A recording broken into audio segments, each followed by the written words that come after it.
Hey, I'm Captain Camp from our hotel in Banyuls. Here's all the gear I took on my completed HRP, the high route of the Pyrenees. A base weight of 5.5 kilograms, by the way, or 12 pounds. First, my big items. My backpack was the Osprey Exos 38. I've used it for 7 years. I cut off some straps to reduce weight. On the inside I had a backpack liner, mainly to keep my sleeping bag dry. My sleeping bag, the Cumulus Lightline 200. Customized, so it's slightly warmer, a bit longer, and it has this nice green color on the inside. A limit temperature of 2 degrees Celsius. I am a warm person, so if you're a cold sleeper, you'll probably need a warmer sleeping bag. And I did the HRP in the middle of the summer. It started July 20th and finished August 23rd. 35 days. I could not have done it any faster. My sleeping pad was actually 2 foam pads. First a torso length Z-Light, 8 panels. And for my legs a thinner foam pad, cut down to the equivalent of 6 Z-Light panels. An inflatable pillow, which was the Big Sky Ultralight. I was very happy with my tent, the Lightheart Gear Duo. A relatively large 2-person tent. I am 1.95 m or 6'5", and this gave me all the room I needed. And still pretty lightweight. My tent stake selection was 5 groundhog minis, 1 larger fake groundhog, and 2 small titanium hooks from Lightheart Gear. I started with an extra groundhog mini, but I lost it. So I guess that's what the extra stake is for. And the Lightheart Gear Duo is pitched using trekking poles. These were the Camp Sonic Alu Evo trekking poles. Completely destroyed them. After 10 days the carbide tips were gone and then it just went downhill. I don't blame these trekking poles, it was probably just my aggressive hiking style. I was slamming and anchoring the poles into the rocks to spare my body. And I'm a pretty big guy. And in the last few days I snapped them in half. Completely destroyed. It says a lot about the difficulty of the HRP. Now I will jump to the navigation, because it's so important on the HRP. This is not a marked trail. The HRP is a concept to traverse the Pyrenees as high as practically possible. There are different variants. So it starts with route choice. I followed the Whiteburn Pocket Guide because of the advantages mentioned on its website. Most people I ran into were following the Cicerone Tom Martens Guide. These 2 routes are very similar, but for some of my most dangerous experiences, like climbing Pic de la Gela, the Tom Martens Guide took a slightly easier route. Whee! Wow, that was the craziest climb so far. You will have to look into it and decide for yourself. Hike your own hike. So this is how I navigated. I downloaded the GPX files from Mr. Whiteburn, put it on my phone in the Gaia GPS app. Very handy to look at the map, see where I am and where I have to go. But you cannot blindly follow a GPX route. You have to be aware of your surroundings and where you are going. Mr. Whiteburn provides the text file which describes the route, difficulties, where you might get water, and alternative routes. I had it on my phone, but also printed. And I was constantly thinking and memorizing and looking at the peaks and the weather. It takes a high adventure IQ to complete the HRP. And what I did not do but should have done is bring paper maps. You definitely need to bring paper maps as a backup to the digital map. My final piece of navigation equipment, very handy, was my Suunto M9 wrist compass, a game changer. On to my clothing system, which I was very happy with. First, the clothes I wore every day while hiking. So this is not part of the base weight. It's worn weight. The shoes I wore are the Topo Athletic Ultraventure Pro. A trail running shoe instead of hiking boots. This worked for me. Yes, my feet did get hurt. Almost broke my feet on the boulder fields. But I would probably choose the same shoes if I would do this again. I like thin socks. These are cycling socks from Vingt en Virage. Towards the end they got destroyed. My hiking shirt was a lightweight sun hoodie. The Outdoor Research Eco hoodie. I really like the color, the sun protection. It's a great shirt. My shorts were the Patagonia 9 trails.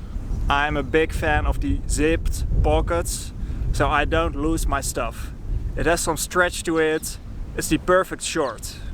My underwear was from Lidl, the supermarket. Plain cotton underwear. And it has these reindeers throwing snowballs. My sun hat, very important on this trip. In the mountains, in the middle of the summer. It's burning so ridiculously hard. Now on to the carried clothing. Often sitting in my backpack. For warmth, I had this down jacket.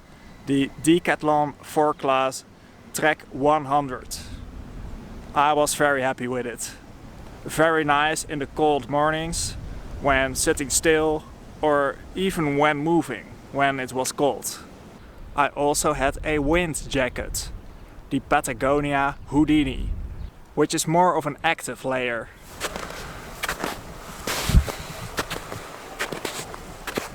But I also combine it with the down jacket. It's just a nice extra layer. And very useful was my wind pants from Gram Expert. It only weighs 39 grams in my size, which is crazy. One of my favorite pieces of gear. For rain I relied on a lightweight poncho. The Sea2 Summit Ultra Sail Nano Poncho. Less sweating than in a rain jacket, and the protection was just enough for me and my backpack.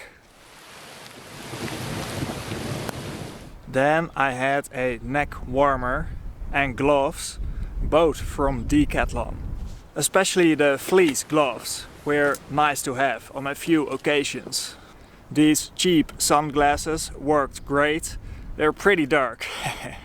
I carried this merino wool t-shirt to sleep in. Really nice to have a dry shirt the few times I got soaked and destroyed in thunderstorms.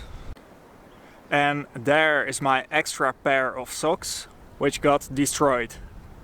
You might have noticed at the start I wore a different shirt. An old cotton t-shirt given to me with the best intentions, so I could start with clean clothes after a long train ride to the start. Dans la marche, mesdames, messieurs, la gare d'Andaille, terminus de ce TGV. Merci, à bientôt. And I'm very grateful, but I threw it away right after starting in Hendai, because it's a pretty useless 200 grams. I also had one extra underwear, but I lost it somewhere. And finally I had some gloves, super necessary actually, but I lost them in Andorra, probably in the village El Serrat.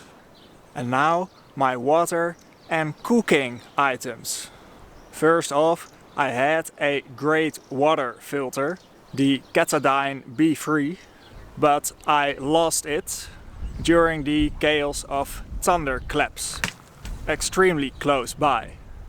So I hiked the second half of the HRP without a water filter. Not great, but I made it. My water carrying capacity was 3 liters. My main bottle was a 1.5 liter 7-Up bottle. As an extra water bladder for some dry stretches, I carried the Lighterpack Flux 1.5 liter. Definitely recommend having a 3 liter water capacity. To keep all my food in one place, I used this Osprey 12 liter stuff sack, which I found in my closet. Pretty handy was this bubble wrap bag for carrying a 6-pack of eggs. My cooking kit was a pretty smart and ultra light one. It's a combination of alcohol stove cooking and a cold soaking jar. This orange stuff sack contains everything. First, my pot. It's the Toaks Titanium 650 milliliter light. Then the wind screen, self-made from beer cans. Squeezed in between would be this towel or dishcloth, which is actually half a bandana. And there is the cold soaking jar. Very easy to just put in some couscous and water, and within 15 minutes the couscous would be ready to eat. I ate everything with this small spoon. It's the Toaks Titanium short handle spoon, which fits in the jar. Here is the alcohol stove. It's a very nice and lightweight one. The SBP spill-proof burner, 20 milliliter. The fuel bottle, and finally a yellow big mini lighter to light my stove and for emergencies. Yep, great. Because of the strong wind, I had to move inside. And this is what we call a Ditty bag, to organize small items. I like this one from Hyperlight Mountain Gear. First, my little pocket knife, the Victorinox Classic SD, very useful for many things. I already showed the big mini lighter and the alcohol stove in my cooking kit, but I would usually store them in my Ditty bag. Then a small weather-resistant notebook from Ride in the Rain. This pen, which I cut in half. A pen with a cap would have been better.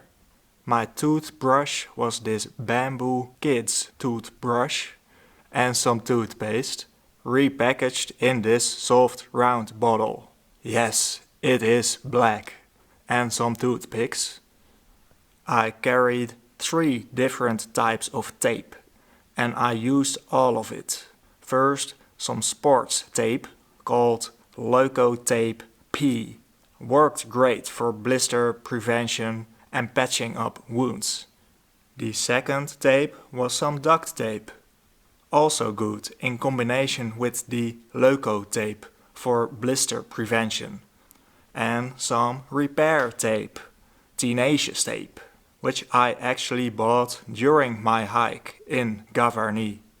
Very lucky, because then I just made a hole in my sleeping bag, and this tenacious tape is the best way to permanently repair a sleeping bag. And finally, ibuprofen, which if you saw my HRP episode 4, I was in pain and could not continue without this stuff. Then, in the category Other Items, my glasses, which I kept in this microfiber bag, but most days I would wear contact lenses, the dailies. I took just enough with me for this trip. My wallet was some leftover plastic bag.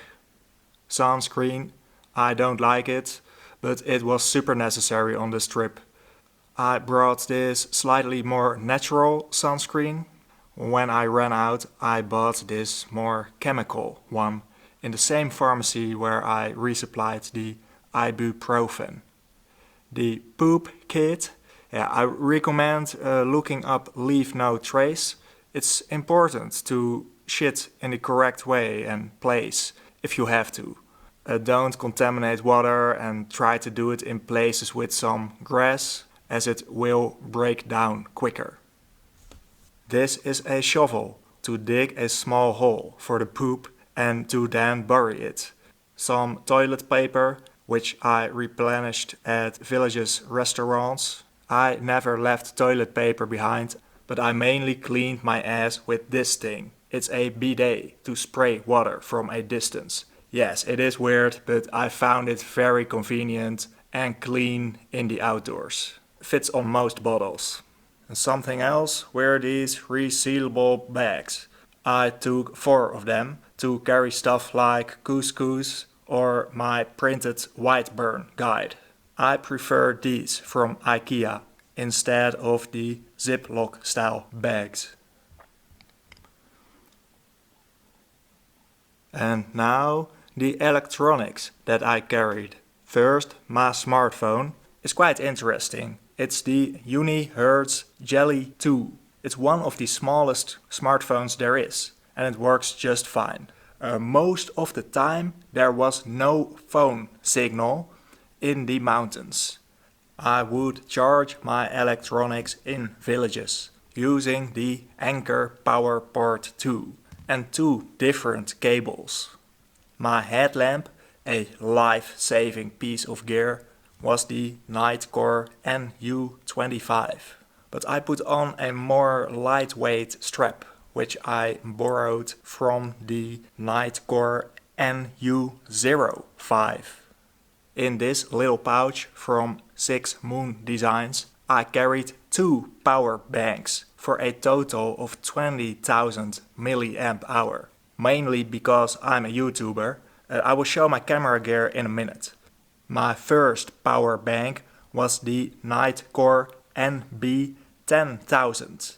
It's probably the most lightweight option. It's good, but I did not like the power indication. And then when it's empty, I would use my second power bank, the Anker Power Core 2. I prefer having 2 power banks instead of one larger one. Finally, I carried some earphones, the JBL Endurance Run. So, my base weight was 5.5 kilograms without my camera gear. If I include the camera gear, my base weight would be 6.8 kilograms. So this is my camera. It's the Canon M50. It's a relatively small mirrorless camera and has a nice selfie screen. This lens is the 15 to 45mm Canon kit lens with an Earth variable ND filter. I really like the process and results I'm getting with this. The lens protection cap, and this is a Peak Design capture clip. Super handy for quickly putting away and getting the camera from my backpack shoulder strap. I wore this Decathlon fanny pack to have the most important accessories always within reach. First, the external microphone. I usually love the sound from this microphone, but it actually broke on day 1. Sometimes the microphone worked and sometimes it didn't. The videos turned out amazing, so I already forgot about this broken microphone. Then 2 spare camera batteries, so a total of 3. I would keep the spare batteries in this microfiber bag, identical to the bag I kept my glasses in. A great accessory was this little tripod, the Petco Ultra Pod. I also had this nice and firm grip, which I have used in a lot of past videos to hold the camera better. But honestly, I could have left it at home. In this orange packing cube, I would keep the rest of my camera accessories and these electronics, which I already showed you. So I did bring a second camera lens, the Canon 22mm prime lens. It is much better in low light situations than my main lens, but it's not as stabilizing and it's not a zoom lens. It's a great and lightweight lens, but I did not use it enough to justify bringing it. An earth and filter protection cap, a Chili Power camera battery charger, a little case with quality SD cards. It was nice to have enough memory space, not having to worry about that. Towards the end of my hike, these SD cards were my most valuable piece of gear, carrying all my legendary footage. Some more protection and repair stuff. And finally, some lens cleaning tissues, which I was able to resupply during my hike. And that's everything.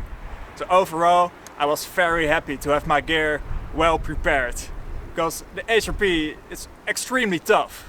I am still stoked about this gear list, with a base weight of 5.5 kilograms or 12 pounds, and with the camera gear 6.8 kilograms or 15 pounds. It's pretty amazing for a trip like this. And since I'm tall, a lot of stuff is a bit larger and heavier. If you add food and water and fuel, my total pack weight would usually be around 10 kilograms. Well, I hope you found this interesting. Leave a like, feel free to ask questions in the comments, and subscribe if you'd like to see more in the future. Thanks for watching.